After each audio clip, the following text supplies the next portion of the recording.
Escuchar. Quería agradecer en primer lugar pues a mis amigos David y Javi, que como podréis haber visto pues les voy a pagar la cena, claro, está claro. Y a Naid, que viene por parte de la editorial de Barcelona, y a la FNAC por prestarnos el sitio.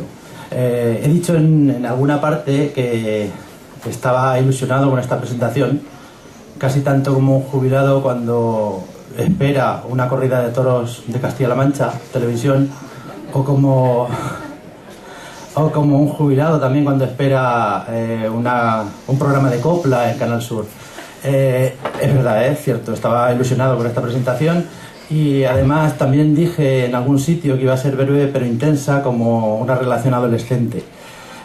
También quiero cumplirlo con eso, y además, aparte de hablar de la obra, lo que quiero contar es como los prolegómenos de lo que me llevó a escribir Bilis. Los prolegómenos que os puedo asegurar que son totalmente reales, lo que voy a contar ahora, o no. Se basan en una fábula onírica, en un sueño. Poco antes de empezar a escribir, yo soñé que era mi padre, y mi padre era mi abuelo, y mi abuelo era mi bisabuelo, y todos éramos uno. Y en el sueño estaba en el borde de un precipicio, en un páramo donde solo se oía el viento, y me asomé al precipicio y vi las carcasas arrugadas de todos mis familiares y las camisas de serpiente que habían arrojado allí todos. Me di la vuelta, levanté la vista y vi un montón de enanos corriendo por el páramo. Lo único que llevaban puesto eran unos cascabeles en las muñecas y en los tobillos. Iban corriendo como las ratas cuando huyen de un incendio. Uno de ellos se acercó a mí, hizo de pértiga con la punta del glande y me estampó un sello en la frente. Ese sello que luego vi en el que estaba al lado de mí, porque al abrir el plano del sueño, yo casi siempre sueño con muchas cámaras para captarlo todo bien. Al abrir el plano del sueño, pues vi que el borde del precipicio estaba lleno de gente como yo, y a todos les habían plantado, les habían estampado un sello en la frente. Me acerqué a ver qué ponía, y la verdad es que no ponía nada especial, simplemente había un código de barras. Dos de los enanos nos llevaron a todos a una pequeña habitación, y en esa habitación pues empezaron a pegarme guantazos, a meterme los dedos en los ojos, a estirarme de las orejas, y nos trataron como si estuviéramos en La Naranja Mecánica. No sé si recordáis la película. La única intención de ellos era que no recordáramos nada de lo que habíamos heredado de mi padre, de mi abuelo, porque mi padre era yo era mi padre en ese momento en el sueño. No solo era mi padre, era mi abuelo, y era todo lo que llevaba dentro. Y la única intención de ellos era que abandonara esa sensación que cuando uno llega a la madurez, cuando se mira al espejo y en vez de verse a él, ve a su padre, comprende que la vida tiene poco sentido. Y entonces los enanos intentaban hacer que se perdiera esa visión, es decir, darle un sentido a la vida, darle una coherencia al caos de la realidad. Me desperté, me había caído de la cama, estaba sudando, oí unos cascabeles que bajaban por la escalera, los seguí, me metí al despacho y comencé a escribir Bilis. Pero yo no era yo era mi padre. Y mi padre empezó a escribir sus recuerdos de la muerte de su padre. En un primer momento yo pude esquivar a los enanos porque seguían allí. O sea, los cascabeles seguían allí, me seguían machacando las sienes, me seguían metiendo los dedos en los ojos aunque no los viera. Querían que le diera coherencia, que le diera sentido a esos recuerdos, y querían que abandonara el recuerdo real de mi padre, el caos de la vida. El hecho de que fuera mi padre en ese momento cuando estaba escribiendo, yo creo que se demuestra muy bien en el primer capítulo, en la primera escena. De hecho, la primera frase casi coincide literalmente con una frase que dijo mi padre un año después, poco antes de su muerte. Y voy a leer un pequeño fragmento del comienzo de la obra para que se compruebe, para el que no la haya leído. Dice: el día que murió mi padre me cagué en Dios hasta que se me rajó el paladar. No había cumplido los 15 años y no recuerdo que me mojara las mejillas ni una sola lágrima. Eso sí, los votos salían escupidos a borbotones, calientes y densos, como la sangre del cerdo tras el tajo del matarife. Con el pelo relamido por una mano de aceite, su cadáver reposaba en una cama de bronce, callado y oscuro, bajo la penumbra de una bombilla a punto de fundirse. Mi madre sollozaba junto a él, arrodillada, sometida a la desgracia de una viudedad temprana, acongojada por la mirada atónita de mis 3 hermanos. 6 meses antes recogimos de la cárcel una ruina de cuerpo, deshecho en toses de perro. Le habían regalado una neumonía que le reventó los pulmones. Me detuve en sus párpados, que mi madre había plegado para ocultar una mirada perdida, en los algodones que deformaban su nariz, en la boca entreabierta, en la mandíbula caída. Rastrillé con la mano las crenchas que se habían despegado de mi cabello, peor aceitado que el suyo, sin apartar mi odio vacío del cuerpo enjuto que se hundía en el colchón de lana del dormitorio. Seguí, después de empezar, seguí en ese trance. Seguí intentando recuperar o intentando inventar los recuerdos de mi padre. Pero como digo, los enanos no me dejaban y los enanos seguían por la mesa y los enanos me instaban a que aquello tuviera la coherencia que no tiene la vida real. Eso hizo que en un determinado momento mi padre dejara de ser mi padre y empezara a ser Marcelo Atienza. Es decir, Marcelo Atienza, que es el protagonista del relato, de alguna manera empezó a cobrar vida justo cuando empecé la novela y dejó de ser mi padre. Sí que es verdad que se colaron pues muchos aspectos de la vida real, mucha ambientación, muchos escenarios de la vida real están incluidas ahí en la novela. Hay un dibujo claro de los años 40, creo, de los años 50 y de los años 60. Os leo un pequeño fragmento, por ejemplo, que puede reflejar de alguna manera la miseria de los años 40. Dice: Manuela llevaba un mamón talludo colgado de la cadera. El babero apenas le cubría las posaderas, que asomaban desnudas y mugrientas bajo el brazo de la madre. Dejó al muchacho sobre el mostrador de mármol y este dio un respingo al notar en el culo el frío de la piedra. ¿No tendré alguna corteza para que la chupe este desgraciado que me tiene en carne viva los pezones?, pidió la madre, vestida con andrajos y retales. Bien, esas pequeñas escenas intentan de alguna manera evocar pues todos esos escenarios de los años 40, de los años 50 y de los años 60, en donde estaba situada más o menos la vida del personaje. Pero como ya digo, el personaje llegó un momento en que dejó de ser mi padre para convertirse en Marcelo Atienza, para convertirse en un personaje de ficción. Un fragmento que de alguna manera puede revivir los años 50. Ascendíamos en las pompas volátiles de los 50.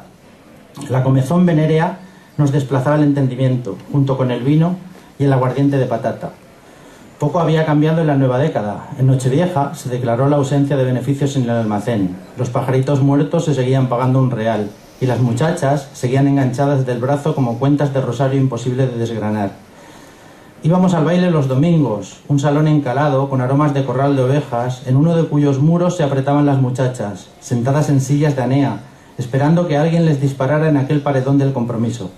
Las chicas, siempre en racimo, con la risa lela, y nosotros con los ojos inundados de lujuria, dispuestos a abordarlas para rozar nuestra pana con la tela vasta de sus vestidos. Nos agitábamos en aquella berrea, escarbando en la tierra regada a la espera del comienzo de una canción, para asaltar con ansia la pieza elegida o a la que pareciera más dispuesta.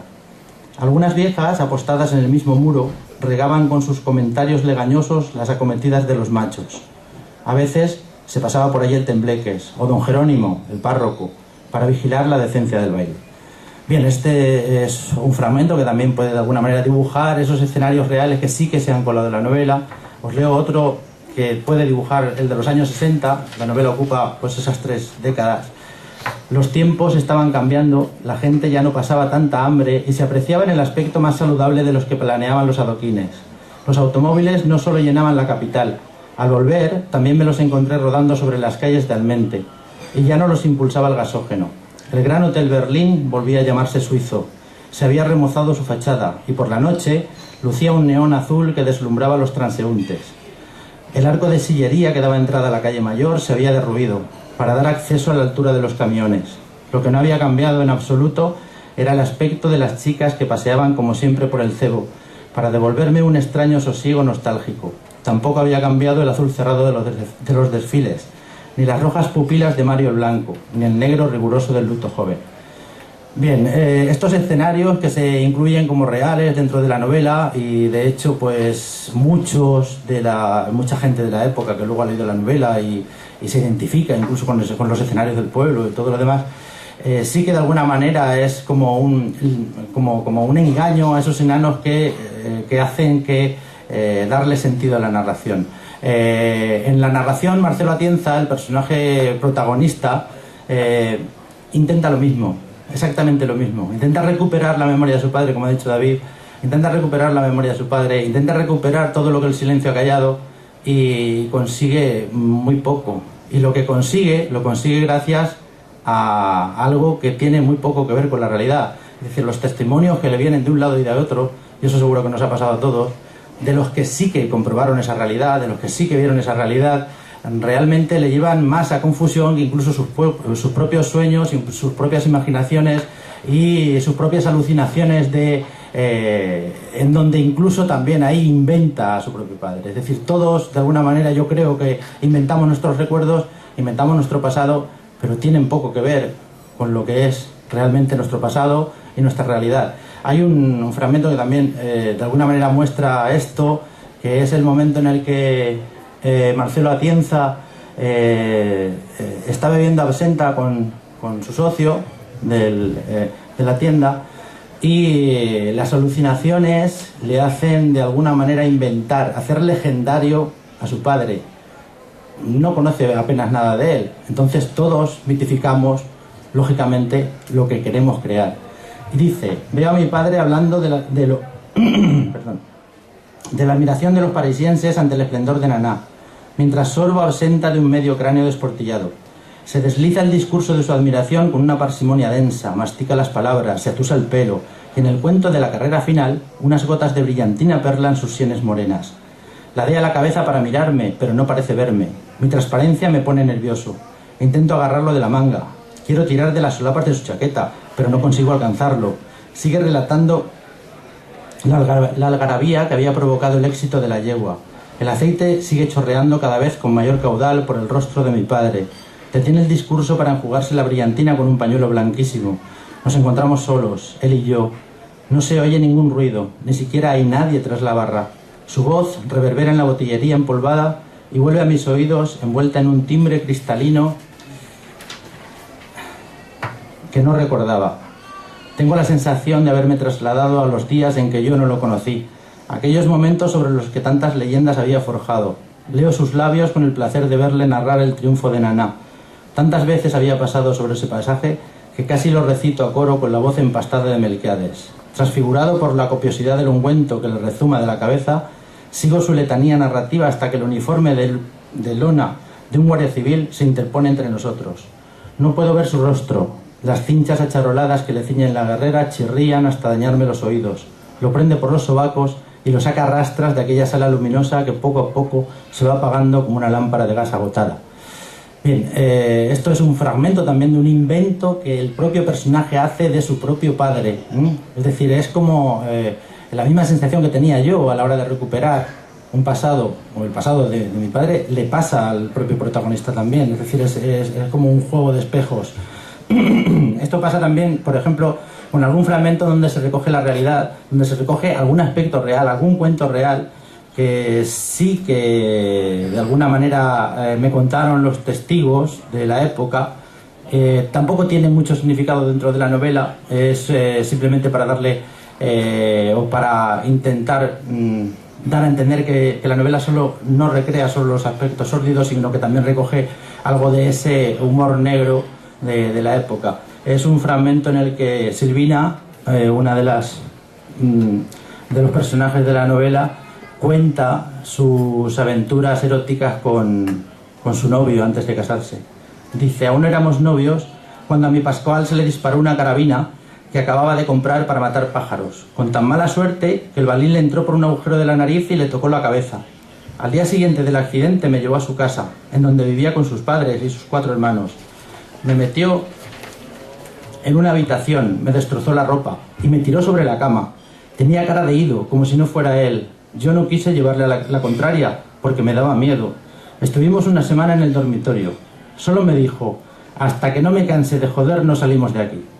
Sus padres aporreaban la puerta asustados por el comportamiento de su hijo. Oía llorar a mi suegra, mientras mi suegro amenazaba una y otra vez con tirar la puerta que mi Pascual había trancado con un mueble. Asomaba por una rendija al cañón de la carabina cuando la cosa se ponía tensa, y después de 2 días su familia aceptó la situación e incluso nos pasaban comida para que no muriéramos de hambre. ¿Y tus padres qué decían? Uy, a ellos les quitaban una boca de la mesa y era mi novio el que me tenía secuestrada. Vino una vez mi madre para ver cómo iba la cosa. Yo le dije que estaba bien, aunque un poco escaldada. Bien, este es un pasaje que también muestra ese humor negro que está recogido dentro de la novela. Y sobre todo quería también, para finalizar, que, bueno, en la novela no hay un intento de ir contra nadie, no está hecha para hablar de la posguerra. De hecho, era una época que me repelía un tanto a la hora de escribir. Casi ha sido un encargo del sueño, un encargo sentimental. Y la única tesis o el único eje argumental que durante toda la novela ha seguido ha sido el de, no sé, el hecho de que la recuperación del pasado es imposible, de que por mucho que nos empeñemos en revivir a los muertos no reviven y no podemos recuperar el pasado de ninguna manera. Es decir, que el pasado es una columna de humo que cada uno de forma a su antojo, que la convierte en lo que quiere y que hace más o menos lo que da la gana. Después de publicar Bilis, pues volví a soñar con los enanos. Estaba otra vez en la habitación, con la silla metálica, con el flexo, a modo de interrogatorio. Esta vez no me tocaban, simplemente se reían. Se estaban riendo sin parar. Algunos mostraban sus mellas, a otros se les cayeron las dentaduras y seguían batiendo encima del railite. Y se rieron así durante todo el sueño. Y eso es todo. Muchas gracias.